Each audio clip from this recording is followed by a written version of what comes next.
அகிலம் சொந்தங்களுக்கு வணக்கம். அகிலத்தின் இன்றைய மதிய நேர பிரதான செய்திகள். முதலில் தலைப்புச் செய்திகள். மக்களுக்கு அனைத்து வசதிகளும் கொண்ட புதிய நகரம், அதிகாரிகளுக்கு விடுக்கப்பட்டுள்ள பணிப்புரை. ஐக்கிய தேசிய கட்சிக்குள் குழப்ப நிலை, வஜ்ரம் மீது பகிரங்க குற்றச்சாட்டு. ஆபத்துக்களை குறைக்க தேவையான நடவடிக்கைகளை மேற்கொள்ளுமாறு கோரிக்கை. மது போதையில் காரை செலுத்தி இளைஞனை மோதிவிட்டு தப்பியோடிய வைத்தியருக்கு நேர்ந்த கதி. கொழும்பில் பரபரப்பை ஏற்படுத்திய தம்பதி, பெண்களை கடத்தி நடாத்தப்பட்ட மோசமான செயல். சொத்துக்கள் முடக்கப்படும், காவல்துறையினர் விடுத்துள்ள சிவப்பு எச்சரிக்கை.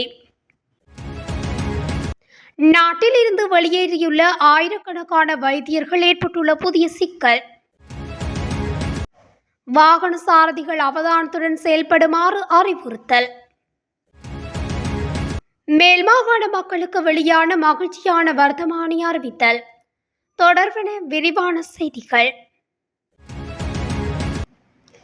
மக்களுக்கான சகல வசதிகளுடன் கூடிய புதிய நகரத்தை உருவாக்குவது குறித்து கவனம் செலுத்தப்பட்டுள்ளதாக ஜனாதிபதி பணிமனையின் பிரதானி சாகல ரட்நாயக்கா தெரிவித்துள்ளார்.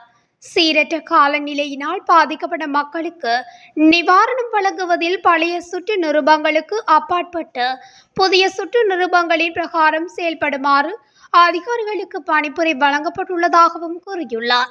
வெள்ளத்தை கட்டுப்படுத்தும் வகையில் அனுமதியற்ற நிர்மாண நடவடிக்கைகளை நிறுத்துவதற்கு அமைச்சரவையின் உத்தரவை பெற்றுக்கொள்ள எதிர்பார்த்துள்ளதாகவும் தெரிவித்துள்ளார். இதற்கமைய கழனி ஆற்றின் இரு கரைகளிலும் உள்ள மக்களுக்காக புதிய நகரத்தை உருவாக்குவது குறித்தும் கவனம் செலுத்தப்பட்டுள்ளது. அதற்காக மருத்துவமனைகள், பாடசாலைகள், அடுக்குமாடி குடியிருப்புகள் என அனைத்து வசதிகளுடன் கூடிய நகரத்தை உருவாக்க திட்டமிடப்பட்டுள்ளது. எனவே புதிய நகரை உருவாக்குவது குறித்து இப்பகுதி மக்களுடன் கலந்துரையாடி எதிர்கால செயற்பாடுகளை நடைமுறைப்படுத்த எதிர்பார்க்கப்படுகின்றது. அடுத்த 10 ஆண்டுகளுக்குள் இத்திட்டம் வெற்றியடையும் எனவும் இதுபோன்ற வெள்ளப்பெருக்கு மீண்டும் ஏற்படாமல் இருக்க தகுந்த திட்டம் குறித்து ஆய்வு செய்யப்பட்டு வருவதாகவும் தெரிய வருகின்றது. எனவே வெள்ளத்தை கட்டுப்படுத்த அனுமதியற்ற கட்டுமானம் மற்றும் நில மீட்பு பணியை நிறுத்த அமைச்சரவை உத்தரவு கிடைக்கும் என நம்புகிறோம் என்றும் குறிப்பிட்டுள்ளார். ஜனாதிபதி ரணில் விக்ரமசிங்கவின் அரசியல் அலுவலகத்தை ஐக்கிய தேசிய கட்சியின் பொதுச் செயலாளர் வஜிர அபிவர்த்தன திறந்து வைத்த விடயமானது சர்ச்சையை தோற்றுவித்துள்ளது. கடந்த 6ஆம் தேதி வஜிர அபிவர்த்தன அவசரமாக அலுவலகத்தை திறந்து வைத்தமைக்கு ரவி கருணாநாயக்க உள்ளிட்டோர் கடும் எதிர்ப்பு தெரிவித்துள்ளதாக தெரிய வந்துள்ளது. இந்நிலையில் அலுவலக திறப்பு விழாவுக்கு விடுக்கப்பட்ட அழைப்பையும் ரவி கருணாநாயக்க புறக்கணித்துள்ளதாக தெரிவிக்கப்பட்டுள்ளது. காலி மாவட்டத்தை பிரதிநிதித்துவப்படுத்தும் வஜிர அபிவர்த்தன அடுத்த நாடாளுமன்ற தேர்தலில் கொழும்பு மாவட்டத்தில் போட்டியிட வேண்டும் என்ற உள்நோக்கத்துடன் இவ்வாறான அலுவலகத்தை திறந்தார் என ஐக்கிய தேசிய கட்சியின் உயர் அதிகாரிகள் பலரும் கருத்து தெரிவிக்கின்றனர்.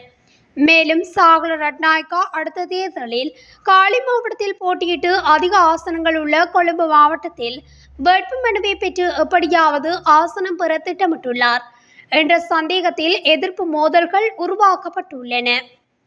மேல் சப்ரகமுவ, வடமேல் மற்றும் தென் மாகாணங்களிலும் கண்டி மற்றும் நுவரெலியா மாவட்டங்களிலும் இன்று பல அவ்வப்போது மழை பெய்யக்கூடும் என வளிமண்டலவியல் திணைக்களம் தெரிவித்துள்ளது.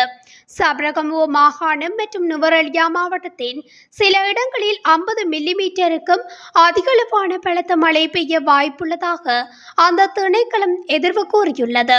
வடக்கு மற்றும் வடமத்திய மாகாணங்களில் பல தடவைகள் மழை பெய்யக்கூடும். ஊவா மாகாணத்திலும் அம்பாறை மற்றும் மட்டக்களப்பு மாவட்டங்களிலும் சில இடங்களில் மாலை அல்லது இரவு வேளைகளில் மழையோ அல்லது இடியுடன் கூடிய மழையோ பெய்யக்கூடிய சாத்தியம் காணப்படுவதாக வளிமண்டலவியல் திணைக்களம் தெரிவித்துள்ளது.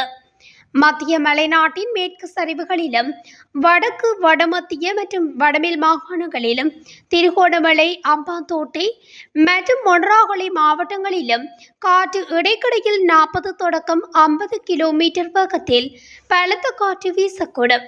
இடியுடன் கூடிய மழையுடன் தற்காலிக பலத்த காற்று மற்றும் மின்னல் தாக்கங்களினால் ஏற்படக்கூடிய ஆபத்துக்களை குறைத்துக் கொள்ள தேவையான நடவடிக்கைகளை மேற்கொள்ளுமாறு வளிமண்டலவியல் திணைக்களம் பொதுமக்களிடம் கோரிக்கை விடுத்துள்ளது.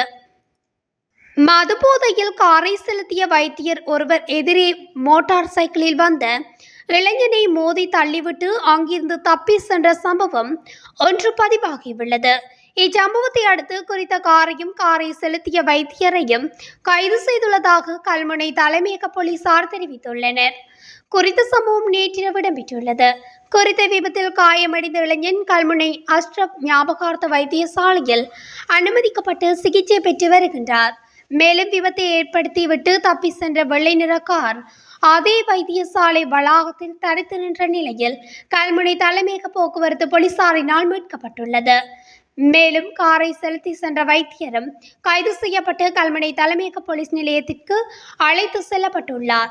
இவ்வாறு கைதான வைத்தியர் என கூறப்படும் நபரிடம் போலீசார் வாக்குமூலத்தை பெற்று வருவதுடன் விரிவான விசாரணைகளையும் முன்னெடுத்துள்ளனர். அத்துடன் காரினை செலுத்திய வைத்தியருக்கு வாகன சாரதி அனுமதி பத்திரம் இல்லை எனவும் குடிபோதையில் காரினை செலுத்தி வந்துள்ளதாக விபத்தை நேரில் பார்த்தவர்கள் குறிப்பிட்டனர். மேலும் காயமடைந்த இளைஞன் செலுத்தி சென்ற மோட்டார் சைக்கிளும் சேதமடைந்த நிலையில் கல்முனை போலீஸ் நிலையத்திற்கு எடுத்து செல்லப்பட்டுள்ளது. கொழும்பில் பெண்களை கடத்தி வலுக்கட்டாயமாக தகாத செயற்பாடுகளில் ஈடுபடுத்திய தம்பதி கைது செய்யப்பட்டுள்ளனர். கடந்த 4 வருடங்களாக இவ்வாறான செயற்பாடுகளில் ஈடுபட்டமை குறித்து நுகேகுடி சிறுவர் மற்றும் பெண்கள் குற்றத்தடுப்பு பிரிவினரிடம் முறையிடப்பட்டுள்ளது. இதற்கமைய குற்றத்தடுப்பு பிரிவினரால் சந்தேக நபர்கள் கைது செய்யப்பட்டுள்ளனர். வேலைவாய்ப்பு விளம்பரங்களை செய்து பெண்களை வீட்டிற்கு அழைத்து வந்து பலவிதமான தகாத செயல்களில் ஈடுபடுத்தியுள்ளனர். இவ்வாறு வந்த பெண்ணொருவரை இந்த தம்பதியினர் அடைத்து வைத்து பாலியல் நடவடிக்கையில் ஈடுபடுத்தி வீடியோ எடுத்து பணத்திற்கு விற்றுள்ளதாக கூறப்படுகிறது. சில தினங்களுக்கு முன்னர் நுகேகொடையில் உள்ள இந்த வீட்டிற்கு வந்த பதுளை மற்றும் வெலேகெதர பிரதேசங்களைச் சேர்ந்த 2 பெண்கள் அளித்த முறைப்பாடுகளின் அடிப்படையில் மேற்கொள்ளப்பட்ட சுற்றி வளைப்பில் தம்பதியினர் கைது செய்யப்பட்டுள்ளனர். இலங்கையில் போதைப்பொருள் கடத்தல்காரர்களுக்கு எதிராக காவல்துறையினரால் சிவப்பு எச்சரிக்கை விடுக்கப்பட்டுள்ளது. அத்துடன் குறித்த நபர்களுடைய சொத்துக்கள் அனைத்தும் அரசாங்கத்தினால் பறிமுதல் செய்யப்படும் எனவும் காவல்துறையினர் தெரிவித்துள்ளனர். யுக்திய நடவடிக்கையின் போது கைது செய்யப்பட்டு காவல்துறை தடுப்பு காவலில் வைத்து விசாரணைக்குட்படுத்தப்பட்ட சந்தேக நபர்களிடமிருந்து போதைப்பொருள் கடத்தல்காரர்கள் தொடர்பான பல்வேறு தகவல்கள் வெளியாகியுள்ளதாக காவல்துறையினர் குறிப்பிட்டுள்ளனர். இந்த விசாரணை நடவடிக்கையின் போது வெளிநாடுகளில் இருந்து போதைப்பொருள் கடத்தலில் ஈடுபடுபவர்களின் பெயர்கள் மற்றும் இருப்பிடங்கள் தொடர்பான தகவல்களும் வெளியாகியுள்ளன. இத்தகவல்கள் அனைத்தும் நீதிமன்றில் முன்வைக்கப்பட உள்ளதாக காவல்துறையினர் மேலும் தெரிவித்துள்ளனர். விசேட வைத்தியர்களின் கடுமையான பற்றாக்குறையினால் பல வைத்தியசாலைகளில் சத்திர சிகிச்சை உள்ளிட்ட பல்வேறு சிகிச்சை சேவைகள் கடுமையாக பாதிக்கப்பட்டுள்ளதாக வைத்தியசாலை அதிகாரிகள் சுட்டிக்காட்டியுள்ளனர். நாடு முழுவதிலும் உள்ள வைத்தியசாலைகளில் சுமார் 2000 விசேட வைத்தியர்களின் பற்றாக்குறை நிலவுவதாக சுகாதார அமைச்சு வட்டாரங்கள் தெரிவித்துள்ளன. சுகாதார சேவைக்காக அங்கீகரிக்கப்பட்ட விசேட வைத்தியர்களின் எண்ணிக்கை 4000 எனவும் தற்போது 2150 விசேட வைத்தியர்கள் மாத்திரமே இருப்பதாகவும் அந்த வட்டாரங்கள் தெரிவிக்கின்றன. சுகாதார அமைச்சின் கூற்றுப்படி சத்திர சிகிச்சை நிபுணர்கள், குழந்தை நல வைத்தியர்கள், இரத்தம் மேற்றும் நிபுணர்கள், பாலியல் நோய் வைத்தியர்கள் மற்றும் சத்திர சிகிச்சை நிபுணர்களுக்கு பற்றாக்குறை உள்ளதாகவும் தெரிவிக்கப்பட்டுள்ளது. நாட்டில் இருந்து ஆயிரக்கணக்கான வைத்தியர்கள் வெளிநாடுகளுக்கு சென்றுள்ளமையினால் இந்த தட்டுப்பாடு ஏற்பட்டுள்ளதாகவும் சுகாதார திணைக்கள அதிகாரிகள் சுட்டிக்காட்டுகின்றனர். வெளிநாடுகளுக்கு செல்லும் விசேட வைத்தியர்கள் நாடு திரும்ப மாட்டார்கள் எனவும் அவர்களை நாட்டில் தங்க வைப்பதற்கான முறையான வேலை திட்டம் எதுவும் நடைமுறைப்படுத்தப்படவில்லை எனவும் அதிகாரிகள் தெரிவித்துள்ளனர். இவ்வாறு வைத்தியர்கள் வெளிநாடு செல்வதற்கு போதிய வருமானம் இல்லாமை உள்ளிட்ட பொருளாதார பிரச்சினைகளே பிரதான காரணம் என சுகாதார அமைச்சின் விசாரணையில் தெரிய வந்துள்ளது. கொழும்பு கண்டி பிரதான வீதியில் பயணிக்கும் வாகன சாரதிகளுக்கு அவதானத்துடன் செயல்படுமாறு எச்சரிக்கை விடுக்கப்பட்டுள்ளது. குறித்த எச்சரிக்கையானது அனர்த்த முகாமைத்துவ மத்திய நிலையத்தால் விடுக்கப்பட்டுள்ளது. கொழும்பு கண்டி பிரதான வீதியின் கீழ் கடுகண்ணாவ பகுதி நேற்றிரவு 7:30 மணி முதல் இன்று அதிகாலை 1 மணி வரை தற்காலிகமாக மூடப்பட்டது. இந்நிலையில் கொழும்பு கண்டி பிரதான வீதியின் கீழ் கடுகண்ணாவு பகுதி போக்குவரத்துக்காக மீண்டும் திறக்கப்பட்டுள்ளது.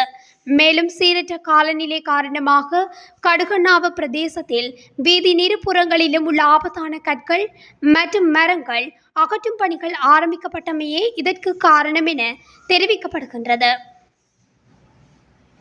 மேல் மாகாணத்தில் குறைந்த வருமானம் பெறுவோருக்கு வழங்கப்படும் வீடமைப்பு உதவித்தொகையை அதிகரித்துள்ளதாக மேல் மாகாண ஆளுநர் ரஷான் குணத்திலக்க தெரிவித்துள்ளார். மேல் மாகாண வீடமைப்பு அபிவிருத்தி நிதியத்தின் கீழ் இந்த உதவித்தொகை வழங்கப்பட்டு வருகின்றன. இதன்படி புதிய வீடு கட்டுவதற்கு இதுவரை வழங்கப்பட்டு வந்த அதிகபட்சம் 2 லட்சம் ரூபாய் 3 லட்சம் ரூபாயாகவும் ஏற்கனவே உள்ள வீட்டை மேம்படுத்தவோ அல்லது மீதமுள்ள பணிகளை முடிக்கவோ இதுவரை வழங்கப்பட்டு வந்த 1 லட்சம் ரூபாயை 2 லட்சமாக அதிகரிக்கப்பட்டுள்ளது. இந்த புதிய விதிகள் இந்த மாதம் 1ஆம் தேதி முதல் செல்லுபடியாகும் என மேல் மாகாண ஆளுநர் ரஷான் குணத்திலக்க வர்த்தமானி அறிவித்தலையும் அவர் வெளியிட்டுள்ளார். இத்துடன் அகிலத்தின் இன்றைய மதிய நேர பிரதான செய்திகள் நிறைவடைகின்றன. தொடர்ந்தும் செய்திகளை அறிந்து கொள்ள அகில ஊடகத்துடன் இணைந்திருங்கள். நன்றி.